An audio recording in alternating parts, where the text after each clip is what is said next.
किशोर जुड़ गए हैं, तालियों से स्वागत कर दीजिए। आरजेडी के प्रवक्ता हैं अजय राय जी, अजय कुमार जी हमारे साथ जुड़ गए हैं, एलजेपीआर के प्रवक्ता हैं।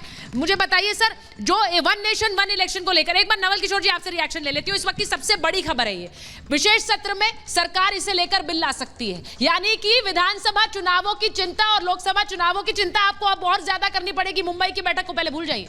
नहीं, देखिए, ये चिंता हमारे लिए नहीं, चिंता का विषय जिनके लिए है वो वन नेशन वन इलेक्शन पे चलेंगे। जब भारत स्वतंत्र हुआ उसके बाद तो एक ही साथ चले थे हम लोग, लेकिन जो संसदीय प्रणाली का अपना तरीका है चुनाव का और उसके फल का, उसमें या नहीं है समय समय पे। मान लीजिए कोई भी चुनाव एक साथ हो, अगर बीच में अगर सरकार चली जाएगी तो क्या चुनाव नहीं होगा वहाँ पे? क्या हम लोग फिक्स टर्म की बात कर रहे हैं, जो कि संसदीय प्रणाली में संभव नहीं है। जहाँ पर अध्यक्षीय प्रणाली है वहाँ पर चुनाव जिस दिन शुरू होता है दूसरा चुनाव 4 साल के बाद होगा, जैसे अमेरिका का प्रणाली है। लेकिन संसदीय प्रणाली में तो ये संभव ही नहीं है।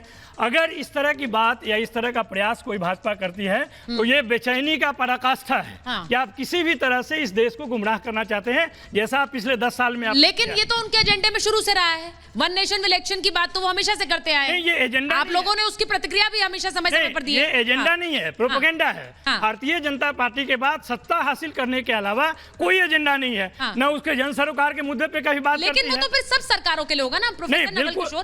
2024 में भी 2029 में भी आप मान के चल रहे हैं तब तक बीजेपी रहेगी? नहीं, तो ये मान लीजिए। देखिए, समस्या ये नहीं है कि मुद्दे क्या है, जो मुद्दे हैं और जो बात आप कहते हैं पिछले 10 साल से कहते आ रहे हैं, हम तो ये पूछेंगे ना, भारत की जनता जानना चाहेगी ना कि जो 20 करोड़ नौकरी है उसमें आपने कितना दिया। जो बातें आपने कही समय समय पे समाज को लड़ाने के अलावा, धार्मिक उन्माद फैलाने के अलावा आपने कोई काम किया है क्या? सरकारी संस्थाओं को इस्तेमाल करने के अलावा कोई काम किया है क्या आपने? तो ये बात जो आप 10 साल में 9 साल तक रसोई गैस की आप कीमतें बढ़ाते रहे और उसके बाद आकर कहते हैं कि 200 रुपया कम करके हमने मास्टर स्ट्रोक कर दिया।